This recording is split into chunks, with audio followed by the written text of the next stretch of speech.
ouais, ça va bien. Bon, la semaine dernière, j'ai reçu toutes les pièces pour changer l'embrayage de cette fameuse 207. Donc j'ai contrôlé évidemment mon colis. Bon, ça y est, je l'ai ouvert.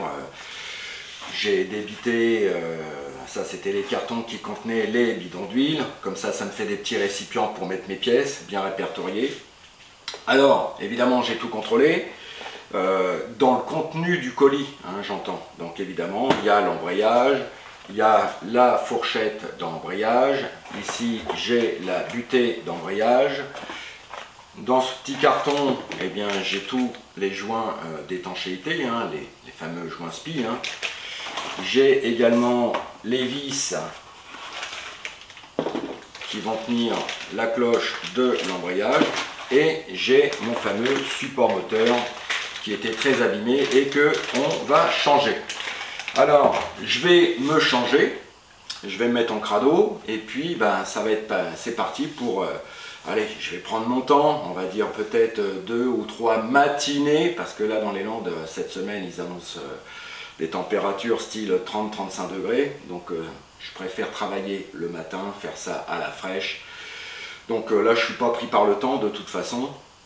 Donc si je mets 3 matinées à tout remonter, comme ça, pas de panique, je ferai de la vidéo. Mais en attendant, je vais me changer et je te dis générique!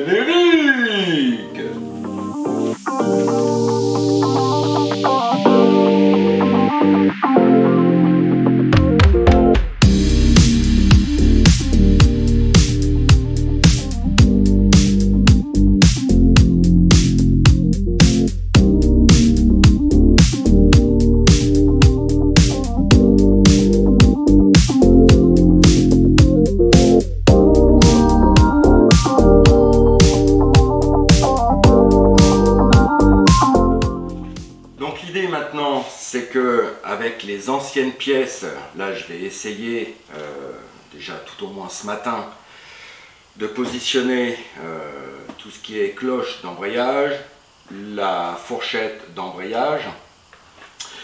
Je vais changer évidemment les joints SPI. Donc ce matin c'est remontage, simplement on va dire le gros truc de la boîte. Je vais sortir les outils, la graisse rose qui est un peu gluante parce que il y a des endroits, on va dire stratégiques, où on m'a conseillé de mettre une toute petite noix de graisse pour que ça coulisse bien, pour que ça s'articule bien. Alors évidemment, il ne faut pas tout noyer dans la graisse non plus. Hein. Alors, si on n'a que de la graisse universelle, on m'a dit que ça faisait l'affaire. Maintenant, il faut aussi une graisse qui tienne un peu, on va dire, la soudure. Hein. Donc l'idée c'est au moins d'avoir de la graisse un peu épaisse, style la graisse que l'on met dans les roulements à billes, dans les roulements d'engrenage, enfin dans tous ces trucs là quoi. Donc une graisse qui colle bien. Je vais donc contrôler ces pièces là, je vais prendre des photos et comme ça au fur et à mesure de l'avancement du tuto, je vous mettrai les références que moi j'ai utilisées en fonction de ma voiture, donc c'est une 207 1,6 litre HDI. Et puis au moins ça peut te permettre d'avoir aussi des références. Bon ça y est, je me suis changé. Donc j'ai commencé à installer le chantier, la table de camping avec les outils. J'ai sorti les tréteaux avec des planches de bois parce que je vais positionner la boîte de vitesse sur les tréteaux. Tout simplement parce qu'il va falloir changer les joints d'étanchéité, hein, ce qu'on appelle communément les joints SPI.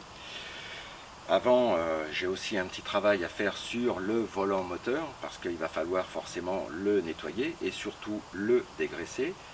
Ensuite, je vais m'occuper de l'embrayage à proprement parler. Je vais faire le comparatif avec l'ancien embrayage, voir si c'est les mêmes dimensions, si c'est surtout le même diamètre, hein, de telle façon à ce qu'il puisse s'inscrire dans la cloche de la boîte de vitesse. Je vais avoir un petit travail de graissage, puisque tout ce qui est butée d'embrayage, il va falloir s'assurer que ça coulisse correctement. Les cannelures également, il faut que je m'assure que tout corresponde parfaitement bien. Donc là, on voit bien que j'ai un petit travail quand même de préparation.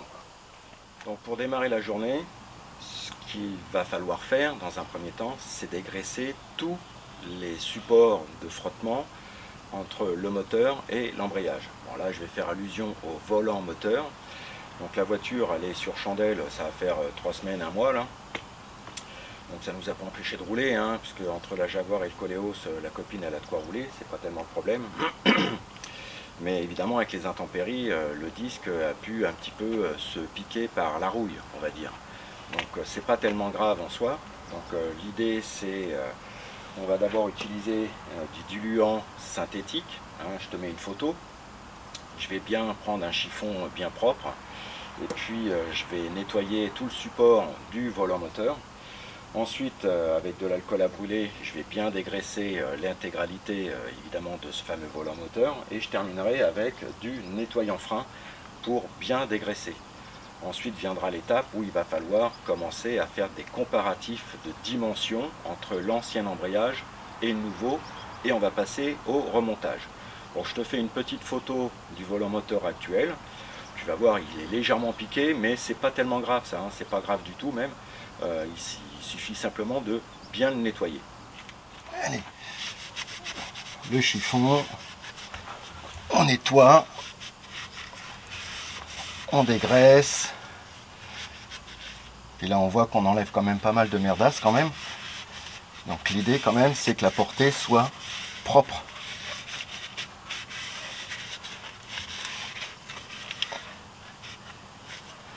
Ça permet également de voir où se trouvent les tétons de centrage.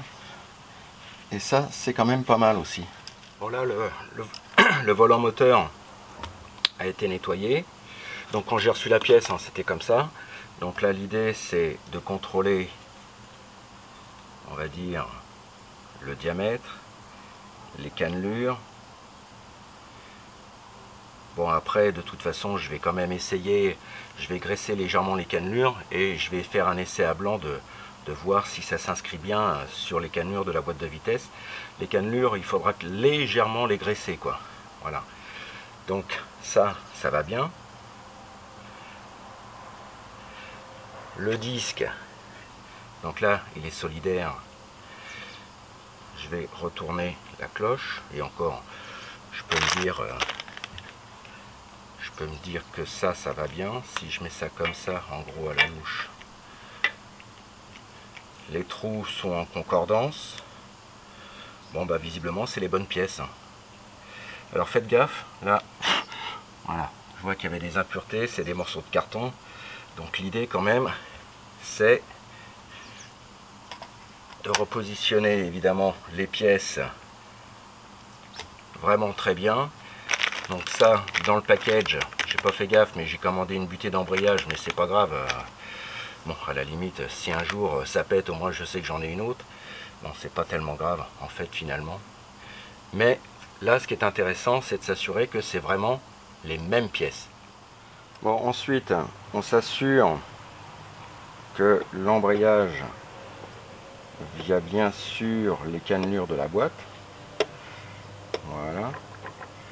Donc là, on voit que ça glisse bien, ça rentre bien. Il n'empêche que toutes les portées intérieures et extérieures, là, ainsi que la portée qui vient sur la butée d'embrayage, on va mettre de la graisse rose qui est légèrement collante. Également sur le petit champignon d'articulation de la fourchette. Bon, on en parlera le moment venu, mais alors évidemment, on va pas surcharger trop en graisse. Toutefois, il faut quand même graisser toutes ces portées, hein, pour que ça coulisse quand même relativement bien, quoi. Bon, là où il faut faire quand même un petit peu attention, c'est le sens. Donc ça, c'est l'ancien embrayage. On voit que l'épaisseur ici, quand on regarde le disque sur le champ, on voit que sur ma droite, l'épaisseur est beaucoup plus importante. Donc parce qu'on a cette pièce métallique qui ressort un peu, quoi. Donc ça tombe bien, quand ça avait été agrafé, cette même partie, quand je regarde l'embrayage, cette même partie est plus, donc là encore, sur ma droite. Donc le disque, il se met bien comme ça. Deuxième repère, si on veut, il y a le côté side, S-I-D-E, et inside, I-N-D-I-S-E. Donc le side, donc c'est l'intérieur, hein, en fait, hein, donc c'est bien marqué sur le côté là. Et évidemment inside, c'est côté boîte. Donc là tout va bien, tout est bien, tout avait été correctement fixé avec le Riesling là. Bon, maintenant j'ai plus qu'à mettre le dispositif de centrage pour justement refixer l'embrayage dans sa bonne position. Bon, après je vais utiliser un centreur. Donc quand on regarde le disque d'embrayage, la partie on va dire boursouflée, elle va aller à l'intérieur de la cloche de l'embrayage. D'accord. De toute façon, sur une partie du disque, il y a une annotation flywheel side. Ça veut dire volant moteur, côté volant moteur, côté volant. Hein, voilà quoi. Donc l'idée c'est quand je verrai, là le moteur est par là, le volant moteur est là, donc cette partie là, elle doit frotter contre le volant moteur. Donc le disque, il se monte comme ça, quoi. Donc je vais utiliser maintenant le centreur hein, pour que tout soit bien positionné. Et puis dans la foulée, donc je vais d'abord graisser évidemment les portées parce qu'après ce sera difficile. Mettre une petite noix de graisse rouge et je vais utiliser le centreur de l'embrayage. Bon, une fois que tu as, là je viens de passer du décapant frein, là également je positionne mon disque d'embrayage, flywheel side évidemment vers le ciel, tout simplement parce que une fois que je vais tout remettre, cette partie de disque d'embrayage doit frotter contre le volant moteur. Voilà, donc je rappelle, flywheel side, ça veut dire côté volant. Donc l'idée maintenant, c'est de bien positionner l'ensemble. Alors on va s'aider avec un centreur d'embrayage. Donc l'idée simplement, c'est de positionner le centreur à l'intérieur. Voilà. On peut le mettre comme ça dans un premier temps. On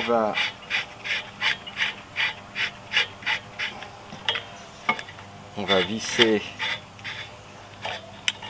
le centreur. Alors comment ça fonctionne? C'est lorsque, pardon, je vais le défaire là.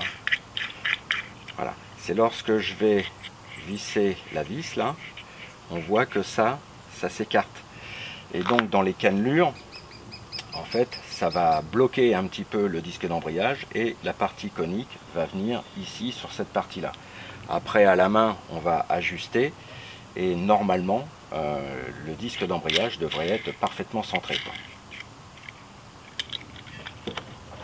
Donc, on y va. Je vais visser le premier truc, là. Voilà, je m'assure que ce soit bien, voilà, je force pas trop quand même. Donc là après il y a un ajustement à faire, hein, parce que là on voit bien qu'il y a un sérieux décalage. Donc l'idée c'est peut-être de desserrer, de remettre le disque parfaitement bien au toucher.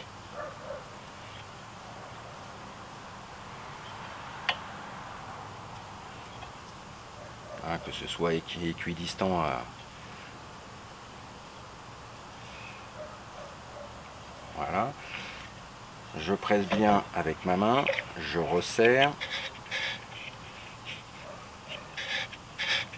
J'essaye de centrer avec le cône, donc je visse. J'essaye de voir où est-ce que ça en est. Là je suis à fleur presque partout. Donc là j'ai une surépaisseur. Je vais pouvoir bouger un petit peu le disque. Là je m'aperçois que on est quasiment à équidistance à peu près partout.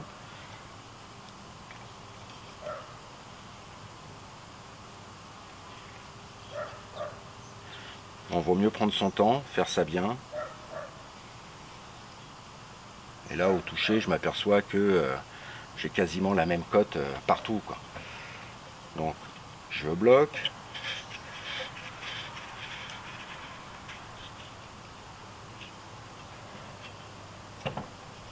Il s'est recentré tout seul. Là on est pas mal, hein. Là j'ai la même cote, là on le voit à l'œil nu, hein, de toute façon.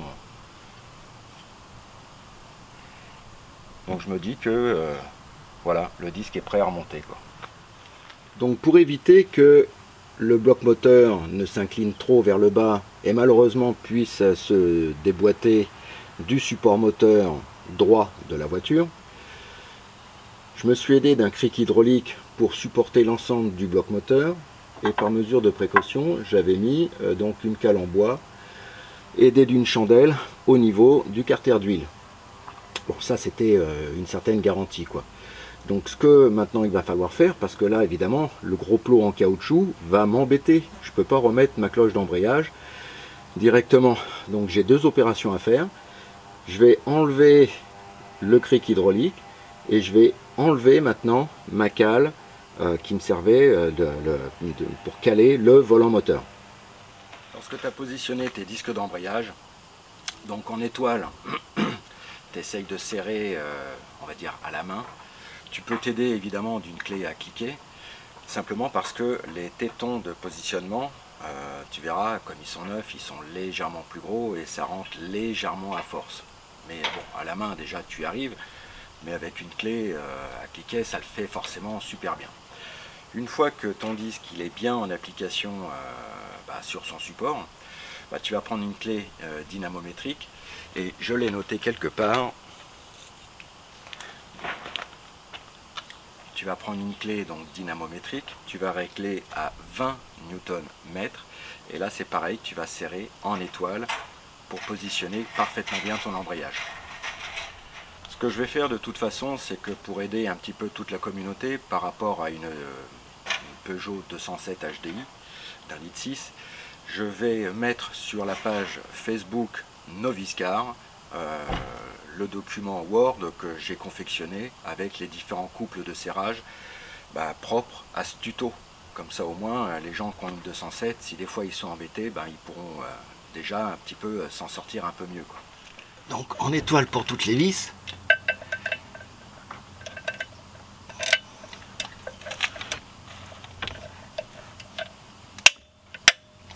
Voilà, une fois que tout est serré en étoile, on va pouvoir enlever donc la bride qui évite de faire tourner le volant moteur. Si tu l'enlèves un petit peu avant, tu verras ton disque qui va tourner et tu ne pourras pas serrer correctement tes vis. Et puis après on enlève le dispositif de centrage. Donc l'embrayage vient d'être monté. L'idée maintenant, ça c'est l'ancienne butée d'embrayage qui était toute dézinguée là. Ça c'est la nouvelle. Maintenant on va contrôler que tout aille bien, que ce soit côté boîte, le petit carré qui permet le guidage, et puis éventuellement la partie supérieure qui va permettre l'appui sur le disque d'embrayage. Donc visiblement ça c'est la bonne pièce. Donc ça partira à la benne. Ensuite c'est tous les joints d'étanchéité. Les joints SPI au niveau des gardons. L'idée c'est avant de démonter les joints SPI, les vieux, je vais regarder si éventuellement je ne me suis pas trompé. Visiblement c'est les bons. Et évidemment derrière il faut vérifier si c'est la même chose.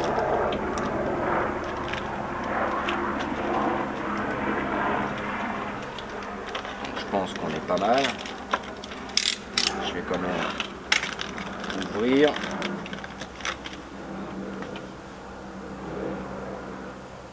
Et là on est bien. On est bien aussi. Voilà. Donc au niveau des joints SPI, on est bien. Enfin, les joints d'étanchéité, autrement, Stéphane Legros va me dire « Attention Philippe, je t'apprends des bons termes, si tu n'utilises pas les bons, ça va pas. » Ensuite, la fourchette.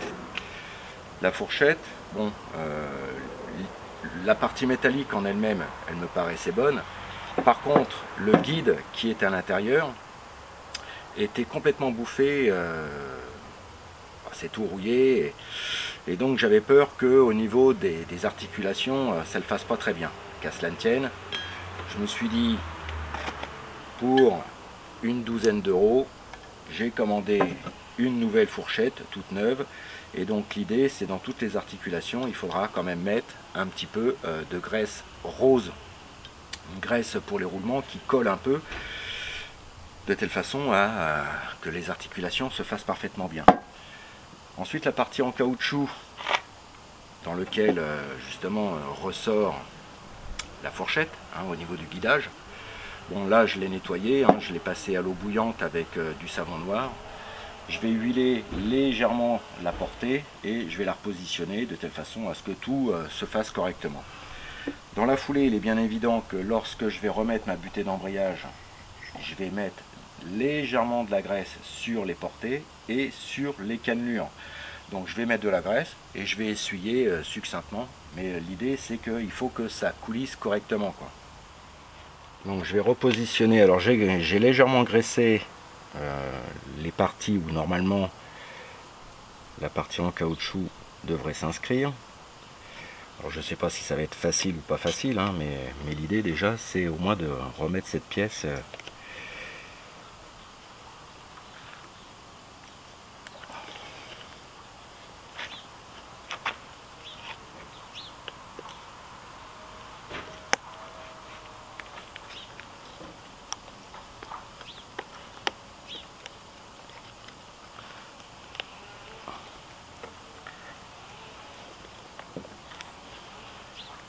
voilà, de telle façon à ce que lorsque la fourchette va être remise en place, voilà, qu'on ne soit pas embêté. Voilà.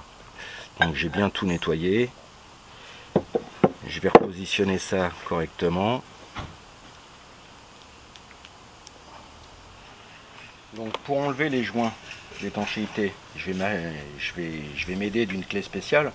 Bon, à la limite, avec un tournevis, je pense que ça le fait légèrement. Donc l'idée, c'est que la partie arrondie, elle vient derrière la lèvre. Je fais levier et le joint, il s'enlève tout seul, quoi. Je vais faire ça sur les deux. Et évidemment, tout ce qui est portée, de joint, tout ça, il va falloir nettoyer parce que là, on voit qu'il y a quand même pas mal de merde qui était encore positionnée dessus.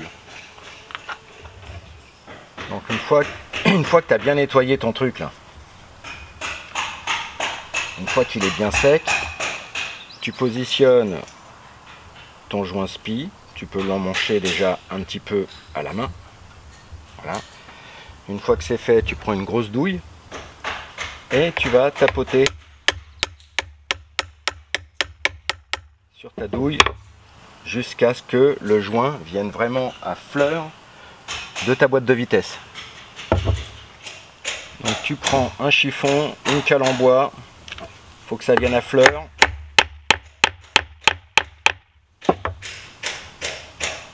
Avec ton doigt tu vérifies, quand c'est à fleur, c'est tout bon.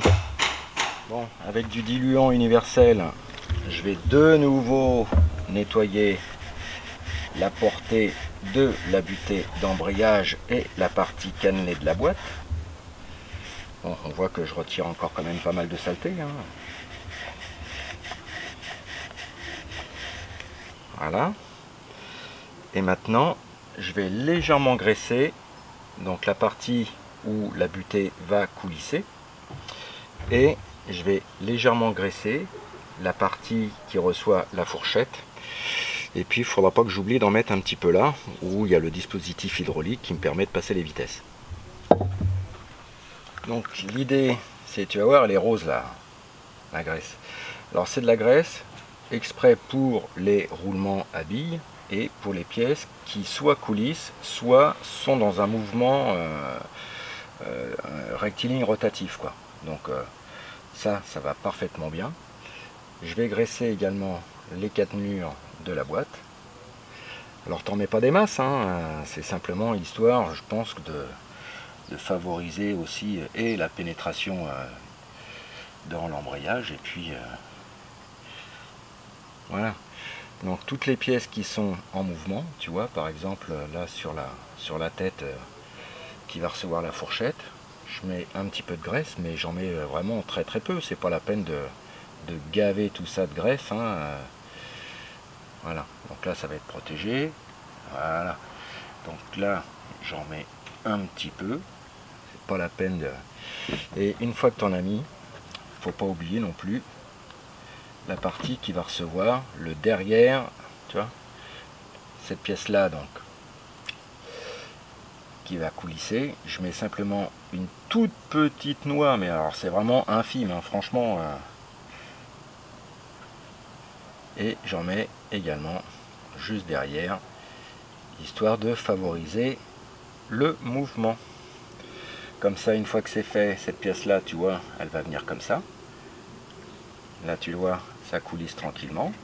Donc je fais mon petit mouvement tranquillement. Une fois que c'est fait, bah, je vais enlever le surplus, parce que c'est peut-être pas la peine d'en gaver partout, quoi. Voilà.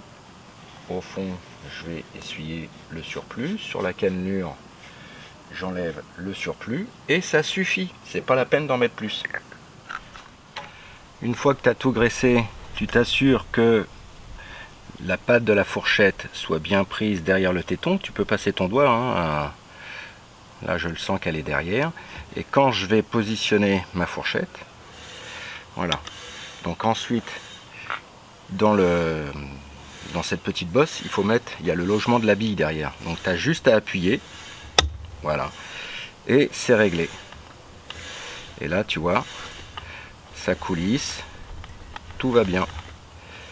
Il n'y a pas de jeu, ça se barre pas. Voilà, on fait 2-3 allers-retours.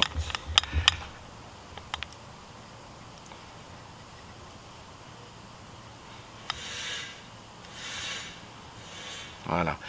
Donc moi ce que je fais là, tu vois, là je suis en train d'avec mon doigt le surplus de graisse, j'en mets un petit peu sur la partie supérieure de la butée d'embrayage. Tout simplement parce que ça va venir en appui directement sur l'embrayage. Voilà. Et le surplus, ben, je vais...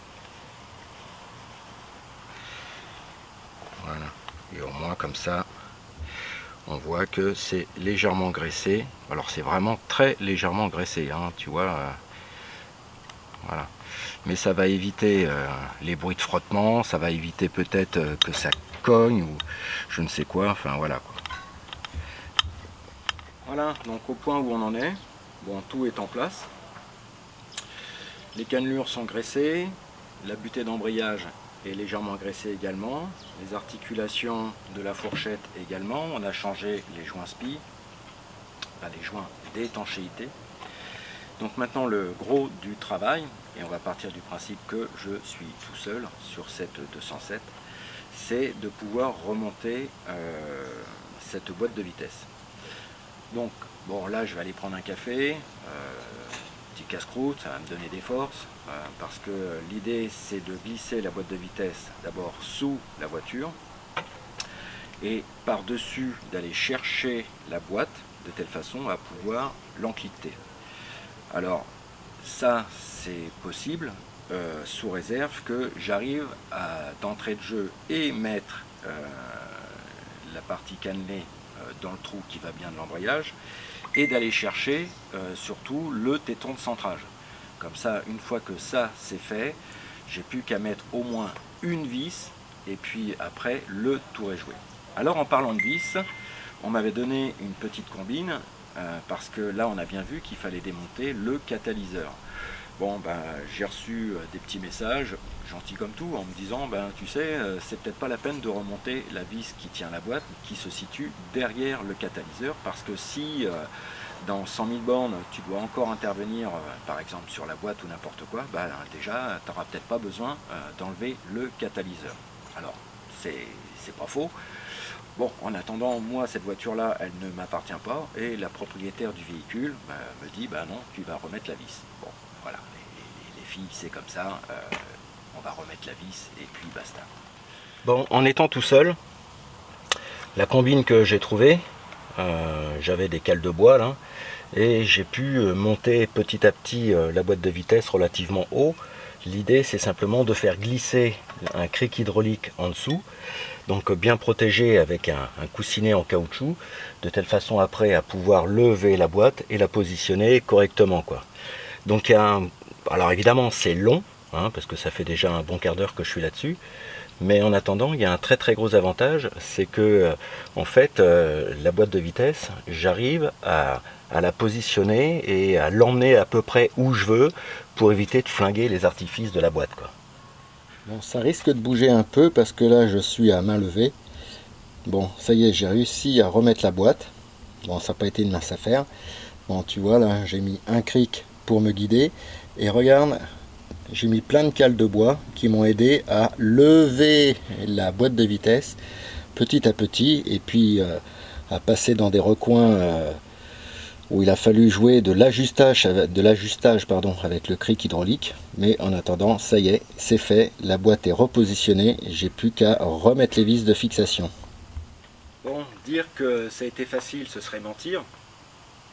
Donc j'ai été tout seul, hein, j'en fais un point d'honneur tout simplement pour vous faire comprendre que c'est pas impossible de descendre et de remettre une boîte de vitesse en étant seul.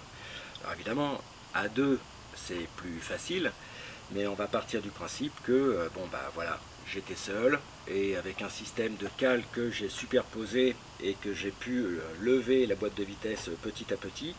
Ça m'a permis d'ajuster un petit peu les endroits un peu délicats où il fallait passer sans trop forcer.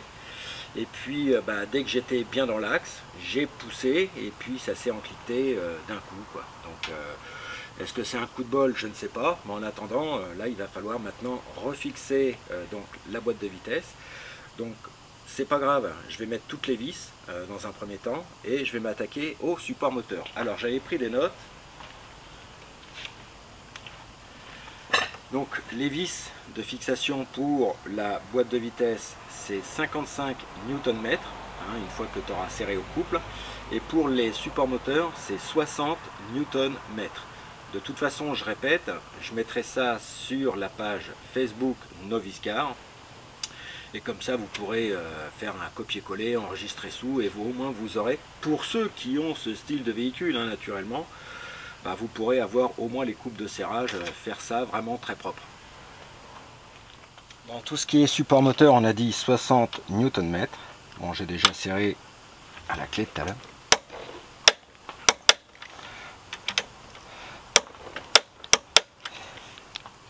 Bon, j'ai refixé les supports moteurs, mais j'avais quand même mis déjà 3 vis que j'avais serré comme ça, sans couple, entre la boîte de vitesse et évidemment le moteur. Donc l'idée maintenant, comme j'ai remis le support moteur, tout ce qui est cric hydraulique qu'il y a en dessous de la voiture, je vais pouvoir tout enlever de telle façon à pouvoir me glisser maintenant correctement dessous pour fixer le restant des vis de la boîte de vitesse sur le bloc moteur. Donc ça y est, la boîte est remontée. Maintenant il va falloir refaire le process inverse, c'est-à-dire que toutes les pièces qu'on a dû démonter pour accéder à la boîte et la déposer, on va faire ça à l'inverse. Donc là maintenant, ce que je vous propose, on va remonter le catalyseur. Et ça va pas être une mince affaire. Tout simplement parce qu'on a déjà eu un mal fou à tout sortir. Bon là maintenant, il va falloir tout remonter. Alors je vais vous donner une combine pour avoir déjà un petit peu commencé. Les parties en aluminium, les protections thermiques, un conseil, tu les enfiles par le dessous de la voiture et tu vas voir, c'est déjà pas si mal. Alors on s'énerve pas parce que forcément ça coince un petit peu de partout. Le très gros avantage de cette pièce, les protections thermiques, c'est que c'est un petit peu comme de l'alu, c'est de la ferraille qui est très malléable, donc ça peut se tordre, ça se redresse. Enfin, on en fait un peu ce qu'on veut et moi j'ai pu trouver ce moyen pour vraiment remettre en gros le truc, mais ça reprend sa forme assez bien quand même. Alors comme l'endroit est vachement exigu, pas beaucoup de place là-dedans. Donc moi je vais prendre une toute petite clé à cliquer, c'est du 1/4, avec une toute petite douille, c'est du 10.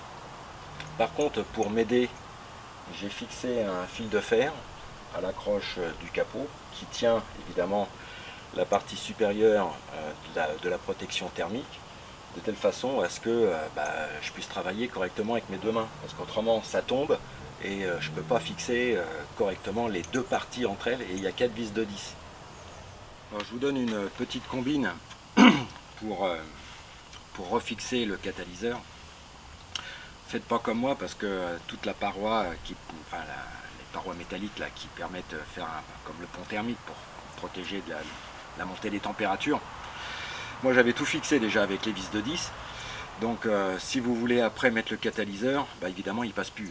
Donc ce qu'il faut faire, c'est enlever les deux vis de 10 au niveau le plus bas, d'écarter, d'enfiler le catalyseur, et sur les broches qu'il y a sur le côté, les broches de fixation, les mettre évidemment dans les tétons qui sont prévus à cet effet, en vue de positionner parfaitement bien le catalyseur, autrement on n'y arrive jamais, quoi. Voilà, donc moi j'ai lutté un petit peu pour trouver des combines, mais la seule solution c'est de dévisser ni plus ni moins les deux vis inférieures de la protection thermique du catalyseur. On écarte, on enfile le catalyseur et tu vas voir, ça le fait relativement bien. Donc là maintenant, j'ai nettoyé le support latéral du moteur. Bon, je vais faire ça, bon, c'est simplement de la visserie, hein.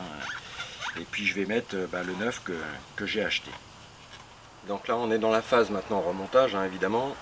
Là je me suis fait le démarreur. Alors le démarreur, une petite combine.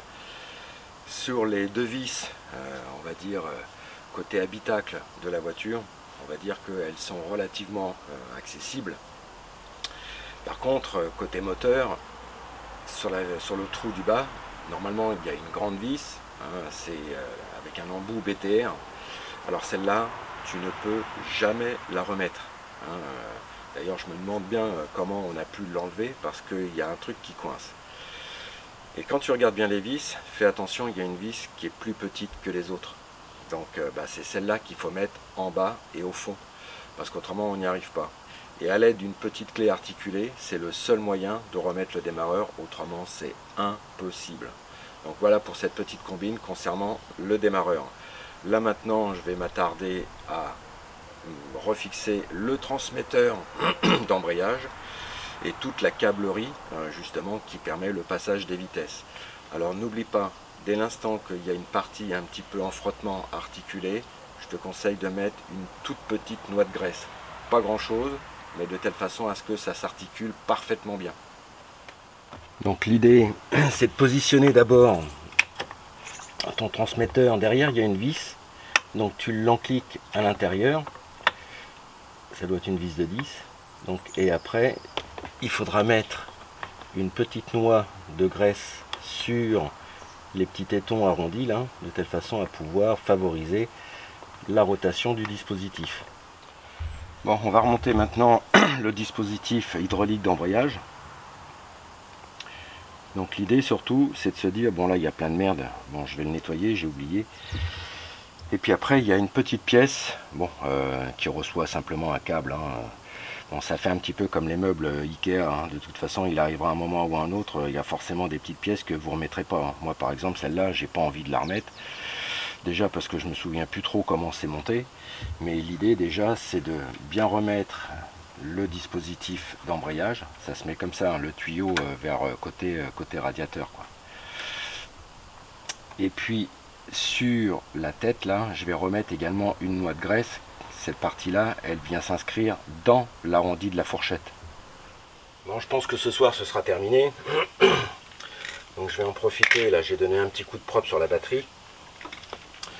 On va donner un petit coup de charge sur la batterie. Donc le fil noir sur le moins. Donc là le chargeur n'est pas chargé, enfin il n'est pas branché sur le secteur. Voilà.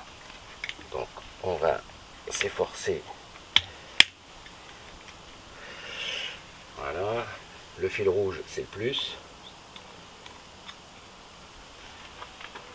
On va brancher ça directement sur le secteur.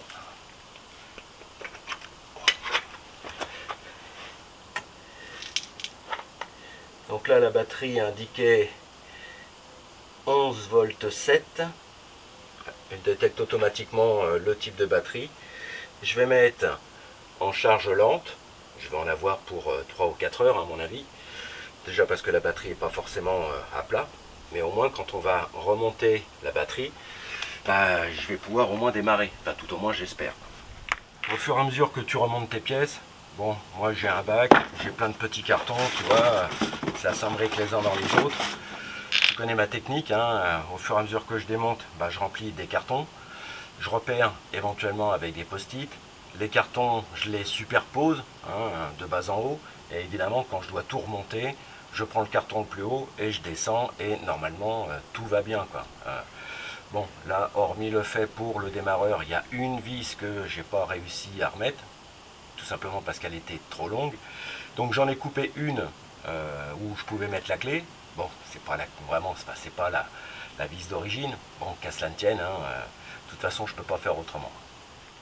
Tiens, quand tu vas remonter la boîte à air, moi derrière, normalement, il y a 2 clips qui viennent dans des trous en caoutchouc. Ils sont morts, les trucs en caoutchouc. Donc ça, autant te dire que c'est introuvable. Tu vas prendre des pots de compote. Tu vas couper simplement le cul de ce fameux petit capuchon jaune. Et puis tu vas clipser ça dans les parties métalliques ronds où c'est percé. Bim. Et tu vas voir que ta boîte à air, elle va rentrer à l'intérieur du bouchon, c'est pile poil à la cote, tu forces un peu, ça va déboucher derrière, et ta boîte à air, elle tient toute seule. Lorsque tu vas refixer tous tes câbles de batterie, tu négliges pas qu'évidemment, celui-là, il n'est pas repéré, ou alors il est repéré en noir, donc c'est le moins. Mais le moins, il est toujours branché à la masse. Et sur ta boîte de vitesse, il ne faut pas négliger que, évidemment, il faut remettre la masse. La masse également, elle est reliée à la carrosserie. Donc l'idée, c'est tu décapes parfaitement bien au papier de verre l'écosse de ta batterie, que tu refixeras. Mais moi en plus, je vais mettre un tout petit peu de graisse cuivrée. Comme ça, ça améliore également le contact. T'es pas obligé, hein, si t'en as, t'en mets, si t'en mets pas, tant pis, hein, voilà. Mais l'idée, c'est d'améliorer tout ce qui est contact électrique, notamment dans le retour du courant. Et le retour, c'est le moins, c'est la masse. Bon, je te mets une photo parce qu'il y a, pas un piège, mais remonte d'abord le support de la batterie avant de fixer un câble de masse. Autrement, tu es gêné, tu ne pourras pas le faire passer. Bon, après, j'ai pas parlé des couples de serrage, mais je vais te mettre ça sur la page Facebook Novice-Car. Mais évidemment, je vais les faire paraître sur la vidéo, quoi. Quand tu rebrancheras ton calculateur, bon ça se glisse, hein, tu fais attention aux clips. Bon, moi je te donne un conseil, hein, c'est simplement de passer un petit coup de nettoyant contact dans les contacts du calculateur, quoi.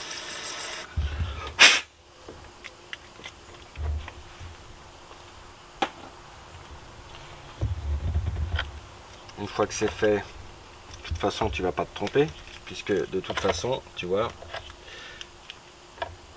il y a des détrompeurs, déjà d'une. Moi je vais peut-être commencer par celui-ci. Alors tu appuies à peine et tu fais venir la gâchette tranquillement jusqu'au clips. Voilà, c'est terminé. Ah bah non, peut-être que je fasse l'inverse. Ouais, ce sera peut-être mieux.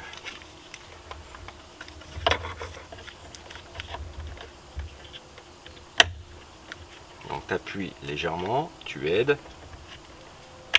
Voilà.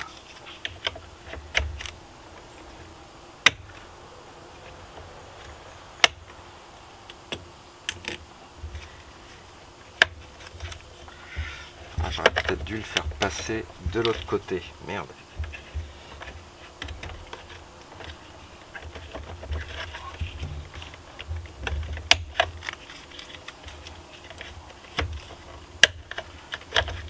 Voilà, donc je vais le faire passer en dernier celui-là. Donc je recommence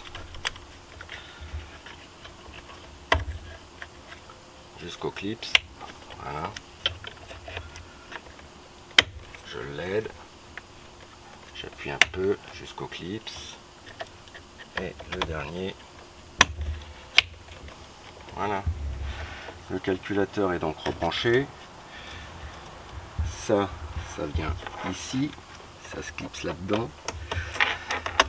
En attendant, je vais aller chercher du diluant. Je vais nettoyer la broche du plus de la batterie.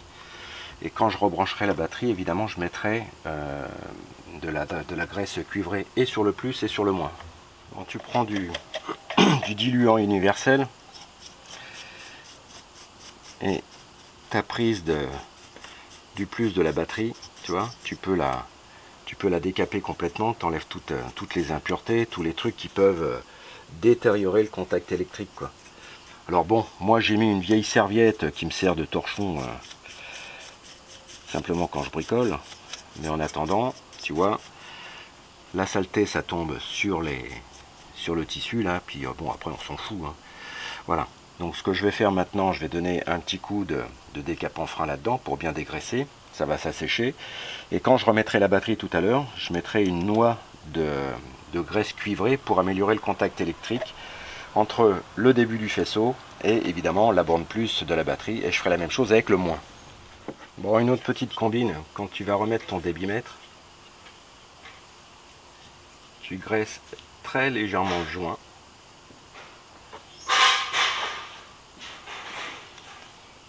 L'idée justement c'est que ça s'inscrive parfaitement bien dans le logement. Voilà. Donc tu forces pas. Ensuite tu vas mettre tes vis. Voilà, bon, c'est des vis de 10. Hein. Et avec une rallonge, tu vas pouvoir choper celle qui est complètement en dessous là. Tu vas pouvoir la remettre. Bon, moi je te donne un conseil. Tous les joints qui sont altérés ou enfin qui te plaisent pas trop. Bon, moi j'ai acheté un coffret Powerfix et franchement c'est pas mal du tout. Ah, les travaux commencent à côté aussi. L'idée c'est de changer tous les joints, quoi. Bon, une petite combine quand tu vas récupérer ton collecteur d'admission d'air pour le turbo, c'est cette vis là qui nous pose un problème. Donc je te conseille, tu la vises d'abord sur le collecteur du turbo, tu laisses à peu près une dizaine de millimètres et tu vas couper une rondelle aux 2/3. Comme ça, tu vas pouvoir emmancher ton collecteur. Et la rondelle, tu vas la visser parce qu'il y a une grosse échancrure et la vis, elle passe pas. Donc l'idée, c'est simplement de mettre une rondelle pour vraiment venir en appui et fixer ça correctement. Donc là, j'ai remis une rondelle également. Là, je vais mettre un écrou cloche hein, pour que ça fasse propre. Au moins comme ça, on est paré. Et j'ai changé tous les joints. Bon là, il commence à faire chaud là. Oh, il doit être 13h30. J'ai pas encore déjeuné, mais bon. Bon, l'idée surtout, là, je vais bientôt arrêter parce que il doit faire déjà 30 degrés. Au niveau de tout ce qui est bloc moteur, je pense que j'ai déjà remonté beaucoup de choses. Ce que je vais faire maintenant, je vais passer un coup d'aspirateur sur la gouttière de bas de pare-brise. Je vais remonter l'ensemble bien propre. Évidemment, je vais tout nettoyer. Je vais passer toutes les garnitures en plastique au polytrol et les joints de capot, je vais les décaper, enfin je vais leur rendre leur souplesse avec de la vaseline végétale. Mais ça, bon, tu es au courant maintenant. Hein, j'avais fait un tuto déjà il y a pas mal de mois où je vous expliquais comment moi j'entretenais tout ce qui était mes joints de portière, mes joints de coffre, mes joints de capot, de telle façon à éviter que ça craquelle, qu'ils deviennent durs, hein, de telle façon à pouvoir garder une parfaite étanchéité. Bon, ça y est, on est dans la phase finale là. On va remonter tout ce qui est direction, les trains roulants, les cardans. Donc on va faire ça ce matin. Donc là, je vais m'attarder, j'ai décapé la barre anti-écartement. Je vais me glisser sous la voiture. Donc il y a 4 vis. Ça doit être du 16 ou du 18, hein, peu importe. Mais ces vis là, de toute façon, je mettrai un tableau avec les organes à serrer au couple avec le couple. Par exemple, cette barre là, il faut serrer ça à 95 Nm. Donc je vais me glisser sous la voiture, je positionne ça tranquille. Bon, petite combine, puisque on a pris notre temps pour remonter tout le chantier. Bon, il y a des vis, il y a de la visserie, il y a des goujons, il y a des plots qui ont pris un peu la rouille. Bon, pas de panique, hein, on prend une bonne brosse métallique, on va tout brosser. Moi je vais mettre une petite pellicule de graisse là-dessus. Déjà ça va aider à la pénétration, par exemple. Je prends le cas du triangle de suspension avec les rotules, normalement ça devrait aller tranquille. Et puis l'idée c'est d'éviter de remonter des trucs complètement rouillés, quoi. D'accord? Donc on décape un petit peu et puis on met une petite noix de graisse et tout va parfaitement bien. Quand tu vas vouloir remonter tes cardans, assure-toi que évidemment dans le logement qui reçoit le roulement à vis, ça pénètre bien, quoi. Donc l'idée que moi j'ai, parce que là on va être un petit peu embêté, j'ai envie dans un premier temps de monter directement l'ensemble des pièces là, tout simplement parce que, bon, celles-là je les ai décapées, parce que souviens-toi, elles ont une forme un petit peu particulière, quoi. Donc l'idée c'est peut-être de positionner l'ensemble des deux pièces,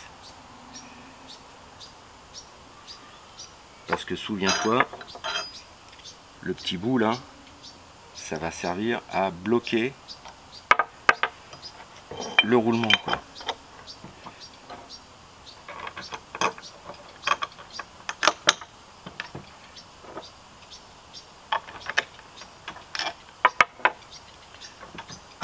Et je pense que l'idée peut-être même c'est... Voilà.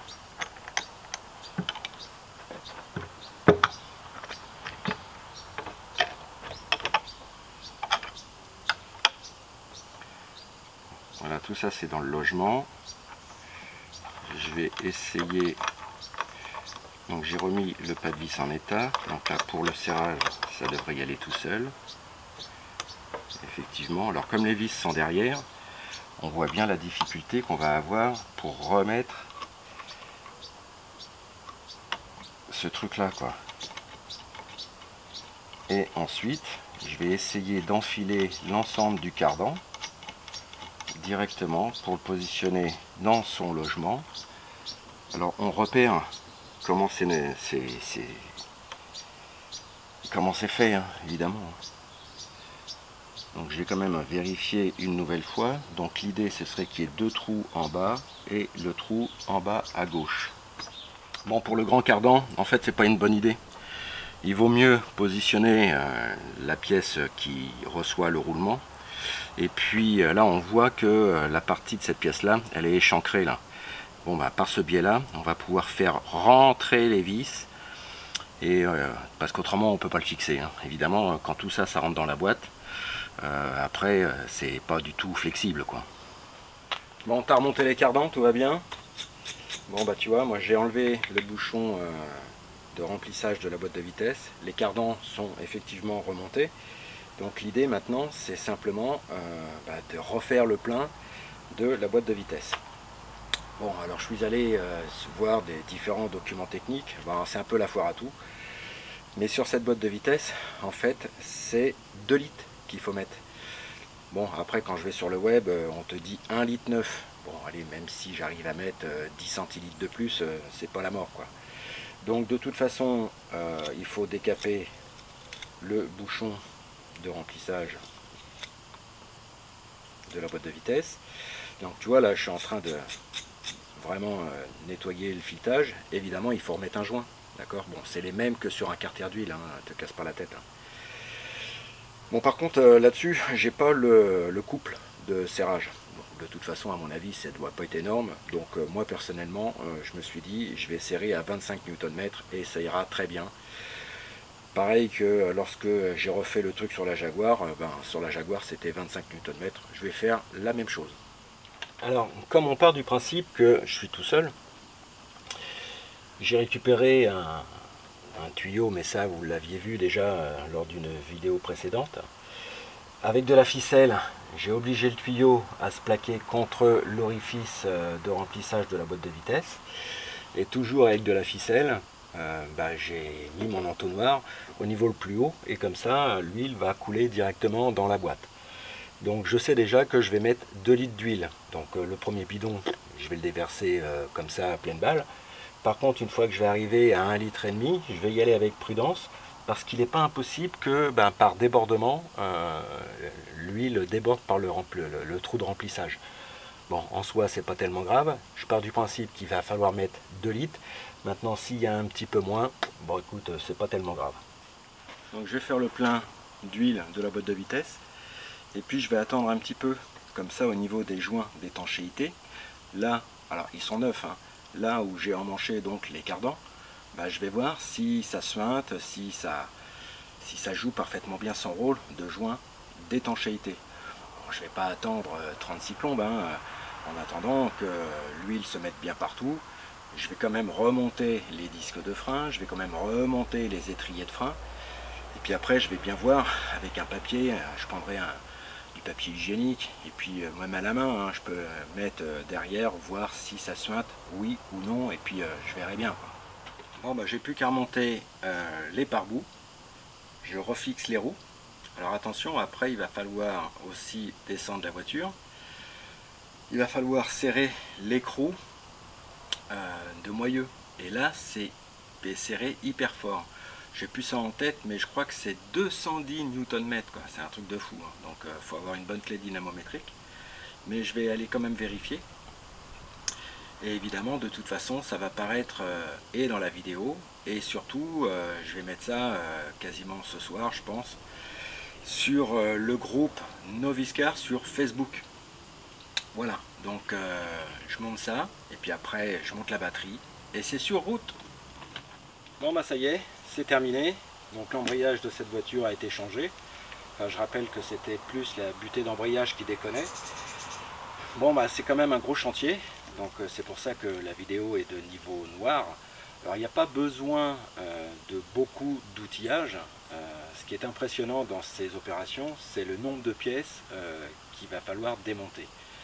Donc conclusion, avec une bonne méthode, moi j'ai ma méthode avec les cartons, souvenez-vous, au fur et à mesure que je démonte quelque chose, je repère les pièces et j'empile mes cartons. Au fur et à mesure, en plus, je nettoie. Donc comme ça, donc les cartons s'empilent les uns au-dessus des autres, et évidemment quand il faut tout remonter, je prends le carton le plus haut et je redescends tranquillement, quoi. Donc c'est pas une opération très compliquée. Bon là j'ai pris mon temps parce que c'était les vacances. Bon, j'avais pas forcément le temps. Là en ce moment c'est la canicule dans les Landes, donc je bricole que le matin. Mais je viens de faire un tour sur la route. Hormis le fait que j'entendais un petit claquement derrière, je me suis dit merde, qu'est-ce qui se passe, quoi. Et en fait, les roues à l'arrière étaient légèrement desserrées. Donc si ça t'arrive un jour, tu fais un essai sur route, tu entends un petit claquement, pas de panique. Si tu avais enlevé toutes les roues, c'est certainement que tu as une roue qui est mal serrée. Voilà, donc là-dessus, un serrage, normalement c'est 110 Nm. Bon, bah, j'ai serré un petit peu plus fort, par guise de conscience. J'ai plus qu'à remettre les enjoliveurs, et l'ami, ça va reprendre sa voiture. Bon, allez, si c'est tuto, hein, parce que là, il y a eu la vidéo 127, épisode 1, 2, 3, 4, bah, si tout ça, ça t'a plu, ça t'empêche pas de liker, ça t'empêche pas d'en parler autour de toi. Enfin, quoi qu'il en soit, moi je te dis, si ça te plaît, ben, regarde la chaîne Novice-Car, parle-en autour de toi. Moi je te dis à très bientôt sur la chaîne. Allez, porte-toi bien et prends bien soin des gens que tu aimes. Allez, ciao, bye.